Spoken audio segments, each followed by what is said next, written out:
Meu amigo e minha amiga, existe concessão automática no INSS? Deveria existir, né? Vocês sabiam que muitos segurados aí têm um benefício, por exemplo, cessado, né? Quando passa numa perícia, mas tem direito aí a um benefício automático, dependendo da situação. O auxílio de incapacidade temporária, por exemplo, mais de 80%, se você for fazer uma análise mesmo do que acontece dentro do INSS e as necessidades e o que está acontecendo com a saúde dos segurados, vamos colocar 60%, vai. Metade deles tem direito ainda a continuar recebendo o benefício do INSS e não sabe disso. Por isso que nós sempre falamos, né? A falta de informação é também uma oportunidade para o INSS, em todos os lugares, né?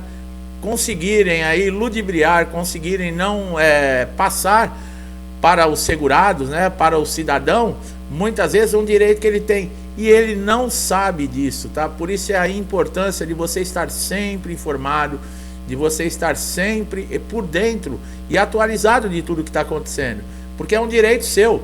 Você sabia que quando você tem, por exemplo, recebe um auxílio-doença, mas você já está praticamente recuperado, mas você teve aí a sua incapacidade comprometida. Não totalmente, tá? Mas você pode retornar ao trabalho até na sua função. Você tem direito a continuar recebendo benefício. Você sabia disso?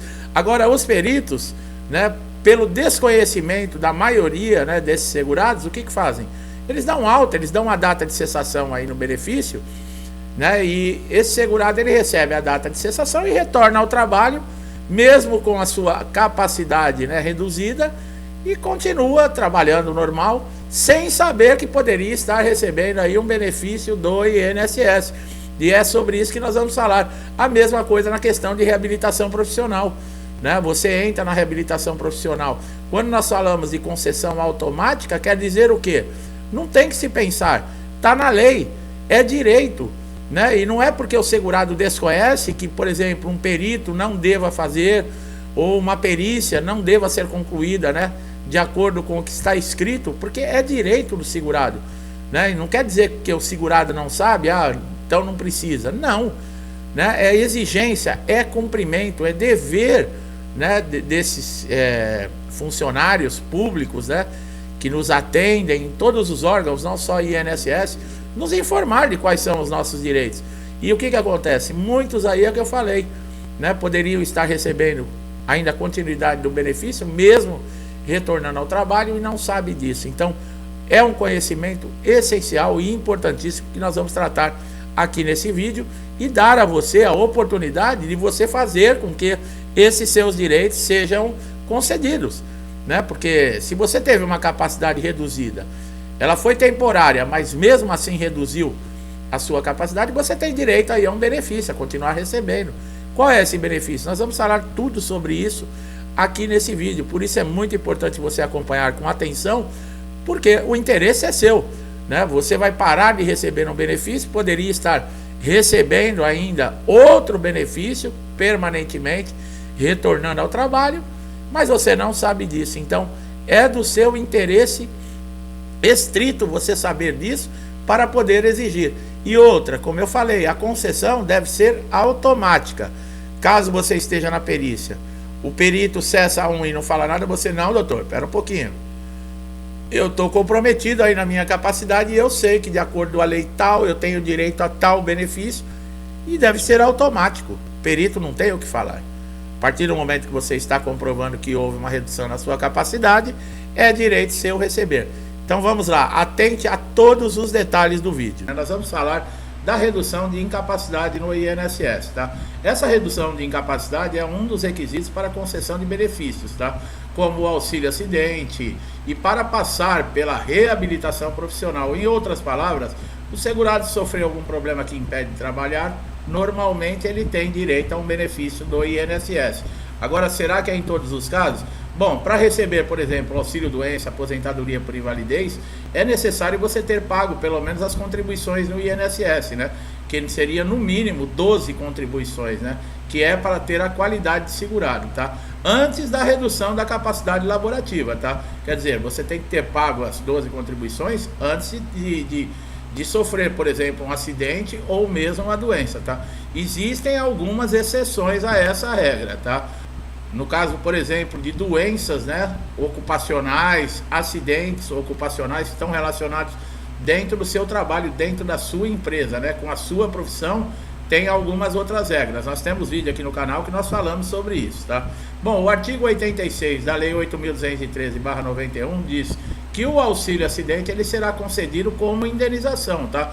Ao segurado quando após a consolidação das lesões decorrentes de acidente de qualquer natureza resultarem, tá, em sequelas que impliquem a capacidade para o trabalho que habitualmente esse segurado exercia, tá? Lembrando sempre que o auxílio acidente ele não se acumula, tá, com o auxílio doença ou com qualquer outra aposentadoria, e será devido apenas depois que as lesões do acidente elas forem consolidadas, quer dizer, depois que elas forem comprovadas. Então, quem está de auxílio doença não pode receber o auxílio acidente, tá? Geralmente, o que acontece? Quando esse segurado que está recebendo o auxílio doença é diagnosticado que ele ficou com uma lesão que reduziu a sua capacidade laborativa, quer dizer, ele vai voltar a trabalhar, ele pode voltar ao mercado de trabalho, mas ele não tem mais aquela capacidade de 100%, tá? Foi reduzida devido ao quê? À lesão, devido a algum problema de saúde que ficou, e ele não consegue mais desempenhar as habilidades que tinha. Então, nesse caso, se cessa o auxílio doença e passa-se a pagar o auxílio acidente, tá? A única exigência é que a pessoa comprove a relação direta entre o acidente sofrido, a doença contraída e as lesões permanentes que dificultem atividades profissionais, tá? E como não há, por exemplo, um grau de comprometimento necessário, por exemplo, ela não fala, só tem direito ao auxílio acidente quem tiver um grau X de lesão ou de doença. Não, não existe isso, tá? Até a mínima redução da capacidade, olha aí, ó, pode ser suficiente para você fazer jus ao benefício, tá? Então isso é muito importante saber.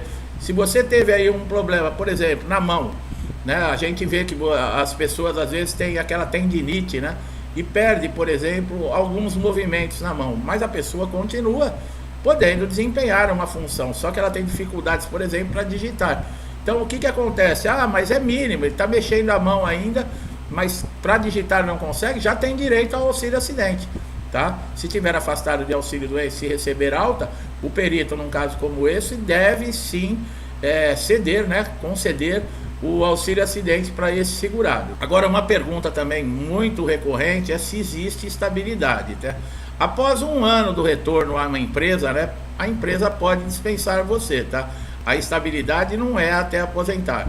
Você pode entrar com uma ação, tá, de indenização contra a empresa, por exemplo, pela perda parcial da capacidade laborativa, porém será apurado, né, se a empresa concorreu à culpa do acidente que ocasionou a lesão. Quer dizer, nós já falamos, você teve um problema dentro da empresa, um acidente dentro da empresa, você tem que comprovar que a empresa, por exemplo, ela não fornecia um equipamento de segurança, que a empresa obrigava você a trabalhar acima de uma carga horária, exigindo uma meta. Existem diversos casos que devem ser comprovados à justiça. E lembre-se, a empresa vai vir com um batalhão de advogados em cima, querendo contestar a sua decisão, falando que não, o acidente foi irresponsabilidade tua, você que não foi responsável na hora que você estava, por exemplo, operando uma máquina, alguma coisa nesse sentido. Então prepare-se, tá?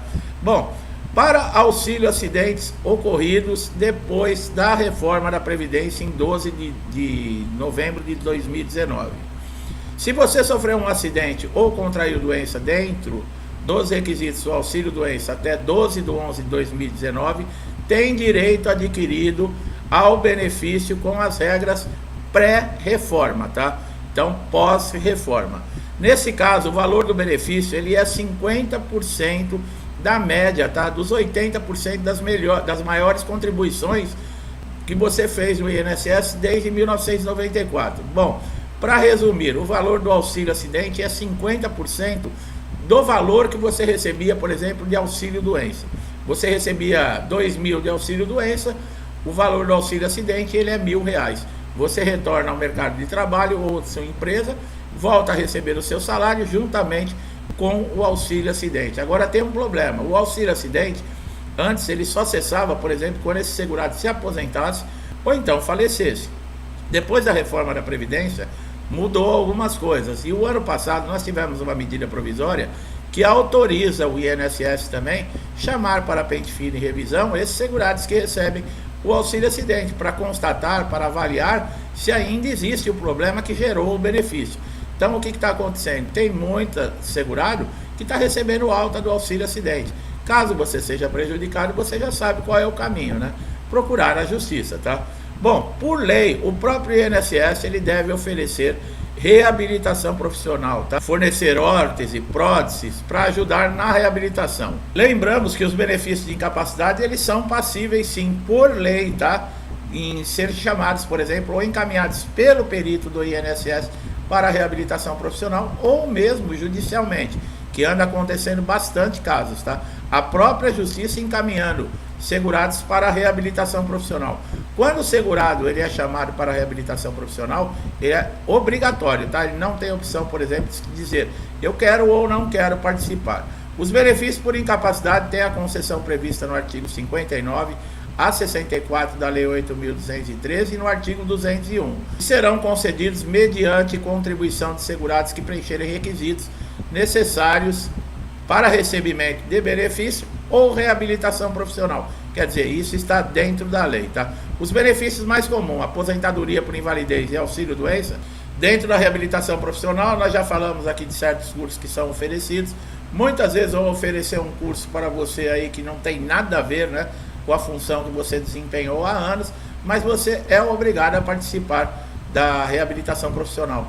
O bom da reabilitação profissional é que em vez de você, por exemplo, receber uma alta num pente fino ou numa perícia médica, dentro da reabilitação, enquanto perdurar o programa, você não tem o seu benefício cessado, nem os pagamentos, tá? Agora, o cumprimento da reabilitação profissional é obrigatório. Muitas vezes aí estão encaminhando para a reabilitação profissional e não estão chamando para fazer curso, não estão chamando para nenhuma atividade. Segurados estão se sentindo muito inseguros com isso.